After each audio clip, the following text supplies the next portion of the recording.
Fake. 1910, une femme née, albanaise. Plus tard, jeune qu'elle était, elle va entrer dans une mission catholique. Cette femme, plus tard, on l'appelle Mère Teresa, canonisée. Reconnue même par le pape qui s'est déplacé jusqu'en Inde. On l'appelle Mère Teresa de Calcutta. Une catholique. J'ai lu ses livres et ceux qui la connaissent, qui ont étudié sa vie. On n'a jamais vu une personne faire autant le don de sa vie que cette femme-là. Qui allait vivre à Calcutta, en Inde, avec l'idolâtrie qui s'y trouvait. Les pauvres et les lépreux, elle laisse tous les avantages et tout ce qu'elle fait, c'est pour les autres. Mère Teresa disait, le plus important, ce n'est pas ce que tu donnes, mais combien d'amour tu mets dans ce que tu donnes. Le plus important, ce n'est pas ce que tu fais, mais combien d'amour tu mets dans ce que tu fais. Mais elle était catholique. Et nous, généralement, tout ce que nous faisons, c'est nous en prendre aux catholiques. Mes frères et sœurs, nous allons être surpris ce jour-là au ciel. Je dis, nous allons être surpris ce jour-là au ciel. Un jour, j'ai eu une vision. Dans la vision, je me suis vu dans un train, dans un wagon. J'étais avec un frère qui s'appelle Emerald. Je ne sais pas où il est actuellement. Il priait chez le pasteur Simba à l'église de la Borne. C'était un ami à moi jusqu'à ce jour. Et je me suis vu avec lui dans la vision. Et nous étions comme en train de monter le jour de l'enlèvement. Mes frères et sœurs, j'ai vu des femmes qui étaient là, que j'ai connues comme des musiciennes profanes de notre pays. J'ai vu des musiciens profanes de notre pays. Et j'étais choqué de voir que ces gens se retrouvaient dans le convoi de ceux qui étaient enlevés. J'étais dit, mais qu'est-ce que je suis en train de voir? Et le matin, j'étais choqué. Il a dit à Pierre, n'appelle pas impur ce que j'ai appelé pur. Parce que généralement, nous avons la mentalité de juger les gens en fonction de ce qu'ils sont. S'ils ne prient pas avec nous, ils ne font pas les choses comme nous, ils iront en enfer. Mes frères et sœurs, on sera... Jésus a dit, aimez-vous les uns les autres. C'est alors qu'on saura que vous êtes mes disciples.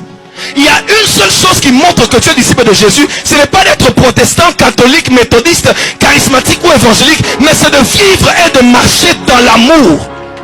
Parce que celui qui est dans l'amour marche dans la perfection. Je connais des catholiques ayant plus d'amour que des pentecôtistes parlant en langue mais méchants. Oh, tu n'as pas dit amen. Je connais des méthodistes ayant plus d'amour, de caractère de Christ sans parler en langue que plusieurs frères et sœurs de nos églises qui sont Chaka, Raba, Faya, Fogo, Moto, Natomoli, Nakangi, Nabalusi, Moto, Faya. Mais après culte.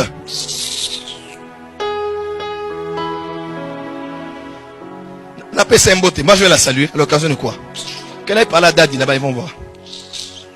Vous êtes mauvais, vous êtes des païens.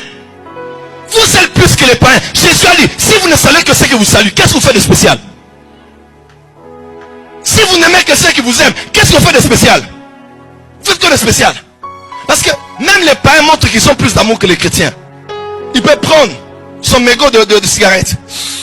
Il ne demande même pas, ah, mon cher, donne-moi un peu, je vais aussi prendre. Il ne demande même pas si son voisin a brossé les dents ou pas. Il ne faut même pas le dentaire pour lui ouvrir la bouche pour vérifier les régions volcaniques de ta bouche. Si ta bouche pue ou pas, I don't care. Solidarité de cigarettes. Et il partage sa cigarette, lui aussi. Oh mon gars, et il se partage. Mais les chrétiens, partage-moi. Nymphilim.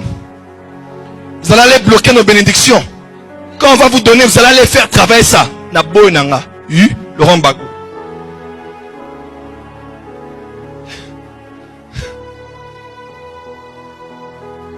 Quand le culte se termine, quelqu'un a son véhicule. Oh, can I have a lift? Peut me déposer à la première rue. On ne connaît pas l'état d'âme. Hein? Les temps sont mauvais. Hein? Tu vas mettre quelqu'un dans ta voiture qui va te créer des problèmes. Mes frères et sœurs, où est l'amour? Des fois, trop de combats spirituels nous ont changé. Trop de Satan nous ont changé. La vie chrétienne se résume dans l'amour. Celui qui n'aime pas, il n'est pas de Dieu. Il n'est pas de Dieu. Ça n'a rien à voir avec comment je prêche bien. Si je ne marche pas dans l'amour, Dieu n'est pas en moi. Parce que Dieu est, il est amour. Dis à ton voisin, est-ce que tu m'aimes? Aïe, aïe, aïe, aïe. Et vous allez voir quelqu'un, oh Seigneur, et non, vraiment, j'ai senti l'hésitation, je ne vais pas le mettre dans ma voiture. Parce que je ne connais pas son état d'âme. La première prière, ce n'est pas de dire à Dieu, révèle-moi l'état d'âme des autres, mais révèle-moi mon état d'âme. C'est de dire dans le psaume 139, sonde-moi, connais mon cœur. Sonde-moi, connais mon cœur. Tu es numéro 1 de demander l'état d'âme de cet homme qui peut m'épouser, l'état d'âme de mon mari, l'état d'âme de ma femme, l'état d'âme de cela. Est-ce que tu as déjà demandé ton état d'âme à toi? Tu as un cœur noir et mauvais, pire qu'un païen. Même les païens font plus que ce que tu fais. Alors en quoi Dieu est entré dans ton cœur par Jésus-Christ si tu ne sais pas aimer? Si tu ne sais aimer ni Dieu, ni ta famille, tes enfants, tes parents, tes frères et sœurs, même ceux de l'église, tu n'es personne. La spiritualité, c'est l'amour. La plus grande dimension, écoutez-moi, moi j'opère dans les miracles et dans la puissance. La plus grande école des miracles, c'est l'amour. C'est quand tu commences à aimer, avoir un cœur qui s'émeut pour les problèmes des autres, que Dieu se sert de toi. Parce que Jésus n'a jamais fait de miracles pour montrer qu'il était capable. Jésus a fait des miracles par compassion. Ému de compassion, il a étendu la main, touché le lépreux et il a dit, oui, je le veux, sois guéri.